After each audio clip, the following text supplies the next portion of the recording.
बुढ़ापा पेंशन बहुत बढ़िया है जी, स्कीम है तो जी बुजुर्गों को ना किसी के आगे हाथ नहीं पसारना पड़ता। बहुत बढ़िया पेंशन है रिया, अच्छा बढ़िया काम है रिया सरकार का, और इससे पर सरकार ना कभी आई ना कभी आने की। आन काम चल रहा बुढ़िया का सारे का, एक का नहीं सबका पेंशन है। बुजुर्ग आदमी ਨੂੰ किसी बात नहीं पसारना पड़ता, बच्चे ਨੂੰ तंग नहीं करना पड़ता, पैसे मिल जा, दवाई बुट्टी टाइम पर करने। हरियाणा में सबसे ज्यादा सामाजिक सुरक्षा पेंशन दी जाती है, जिसे हाल ही में 3000 रुपए से बढ़ाकर 3200 रुपए मासिक किया गया है। 10 फरवरी 2026 को बुढ़ापा, विधवा, दिव्यांग और अन्य सामाजिक सुरक्षा पेंशन योजनाओं के तहत 1098 करोड़ रुपए जारी किए गए हैं, जिससे 34.14 लाख लोगों को सीधा लाभ पहुंचा है। वहीं सरकार की बुढ़ापा पेंशन से लाभान्वित बुजुर्गों का क्या कुछ कहना है, सुनिए उनकी जुबानी। बहुत ही बढ़िया फायदा जी, ऐसा तो फिर कभी फायदा होया भी नहीं। दवाई बुट्टी टाइम पर करने, कोई चीज लानी करनी हो अपने टाइम पर कर ले जी, जो अपना बुढ़ापे का अपना दवाई बुट्टी का काम चल जा, अपने खाने पीने का काम चल जा, बहुत बढ़िया जी। सामाजिक सुरक्षा पेंशन न सिर्फ बुजुर्गों को आर्थिक तौर पर मजबूत बना रही है, बल्कि उनके सम्मान की रक्षा भी कर रही है। अब बुजुर्गों को अपनी दवाइयों के खर्चों के बारे में चिंता करने की जरूरत नहीं पड़ती, क्योंकि वो जानते हैं सीएम नायब सैनी उनकी जरूरतों का ख्याल रख रहे हैं। ये सम्मान दिया है बुजुर्गों को। 11 वर्षों में वृद्धावस्था पेंशन 1000 रुपए से बढ़ा करके ये 3200 रुपए मासिक किया है, 3200 रुपए मासिक। और इसी प्रकार हमने वृद्धावस्था पेंशन में सबसे ज्यादा 2200 रुपए की बढ़ोतरी की। सशक्त हरियाणा, मजबूत हरियाणा। मुख्यमंत्री नायब सैनी के कुशल नेतृत्व में हरियाणा में बच्चे हो या महिलाएं, युवा हो या बुजुर्ग, सबकी प्रगति और मजबूती के लिए योजनाएं बनाई गई हैं। ग्रामीण बेरोजगारी में हरियाणा की रैंकिंग वर्ष 2004-05 में 22वें स्थान पर थी, जो कि वर्ष 2023-24 में सुधर कर ये 15वें स्थान पर आ गई है। साथियों, पिछले कुछ सालों में हरियाणा का औद्योगिक विकास तेजी से बढ़ा है, हम सब देख रहे हैं। नहीं तो इस प्रकार का दुष्प्रचार किया गया, कहा जी इंडस्ट्री बाजगी, कहा इंडस्ट्री बंद होगी। भाई कई बार परिस्थितियां भी हो जाती हैं। एक व्यक्ति है प्रिंसिपल एम्प्लॉयर, एक व्यक्ति है, अगर किसी को दुर्घटना होगी तो दिक्कत आ जाती है। एक व्यक्ति करने वाला है, दिक्कत आ जाती है।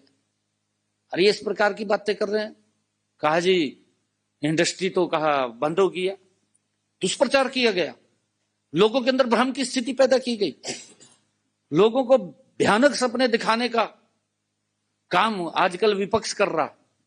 और मैं ये कहना भी चाहूंगा कि देखिए, विपक्ष ने झूठ की दुकान खोल ली हुई है, इसके ऊपर ज्यादा ध्यान नहीं देना चाहिए, क्योंकि अब पता चल गया है देश के लोगों को कि इनकी दुकान के अंदर कुछ नहीं है, झूठ का सामान है। जब कहते हैं ना भी ये चाइनीज सामान है, कहा पता नहीं चलेगा भी नहीं चलेगा, वो सामान लियो घूम रहे। तो साथियों, पिछले कुछ सालों में हरियाणा का औद्योगिक विकास तेजी से बढ़ा है। आज राज्य देश के बड़े औद्योगिक राज्यों में गिना जाता है। ये तो चर्चा कर रहे हैं लोग, परंतु ये करे कहा इंडस्ट्री नहीं आई है, ये अभी भी उसको मान रहे हैं। मैं ये बताना चाहूंगा कि वित्त वर्ष 2023-24 में हरियाणा का औद्योगिक उत्पादन 11.08 लाख करोड़ रुपए था। 11.08 लाख करोड़ रुपए रहा, जिससे राज्य देश में चौथे नंबर पर है, देश में चौथे नंबर पर। साथियों, ये दिखाता है कि हरियाणा में उद्योगों का आधार मजबूत हुआ है, और ये उल्टा कह रहे हैं। साथियों, हर फैक्ट्री से होने वाला उत्पादन औसतन 15,549 लाख रुपए रहा है। 13,549 लाख रुपए रहा है, जो देश के औसत से करीब 2 गुना है। इसी तरह हर कर्मचारी से होने वाला उत्पादन 93 लाख रुपए रहा है। 93 लाख रुपए रहा है, जबकि देश का औसतन 78.2 लाख रुपए है, अगर देश की हम पूरे बात करें। साथियों, इसका मतलब साफ है कि हरियाणा में श्रमिक ज्यादा कुशल हैं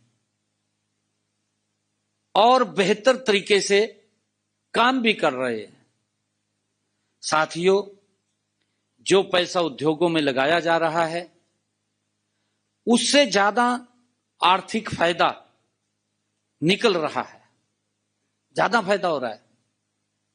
देश के कुल औद्योगिक मूल्य में हरियाणा की हिस्सेदारी 6.2% है। 6.2% है। इससे साफ होता है कि राज्य का औद्योगिक विकास मात्रा के साथ साथ गुणवत्ता और उत्पादकता के मामले में भी मजबूत हुआ है। आदरणीय प्रधानमंत्री जी ने अभी चर्चा की है। उन्होंने देश के सभी इंडस्ट्रियलिस्ट से भी आग्रह किया है। अभी जो मदर डील हुई है या अमेरिका ने टैरिफ कम किए हैं, हमारे इंडस्ट्रियलिस्ट के लिए एक बड़ा सुनहरा अवसर आदरणीय प्रधानमंत्री मोदी जी लेकर के आए हैं, क्योंकि अमेरिका ने भी टैरिफ कम किए हैं, उधर यूरोप के साथ समझौता हुआ है। उसके अंदर आदरणीय प्रधानमंत्री जी ने इंडस्ट्रियलिस्ट से यह आग्रह किया कि हमारा माल अगर विश्व की मार्केट में जाए तो भारत के माल के ऊपर उसका विश्वास बढ़ना चाहिए। हमारा ऐसा माल जाए, ऐसा ना जाए कि भाई ये तो चाइनीज है, पता नहीं कब खराब हो जाए। विश्वसनीयता खराब नहीं होनी चाहिए, उसका विश्वास बढ़ना चाहिए। आदरणीय प्रधानमंत्री जी ने आग्रह किया है कि हमें अवसर मिला है ये आगे बढ़ने का और हम गति से इसमें आगे बढ़े। मित्रों, सरकार ने उद्योग एवं श्रमिक के बीच सहयोग एवं समन्वय बनाए रखने के लिए हमने उद्योग श्रमिक मैत्री परिषद उसका गठन किया है, जिसकी पहली बैठक 11 फरवरी 2026 को आयोजित की गई।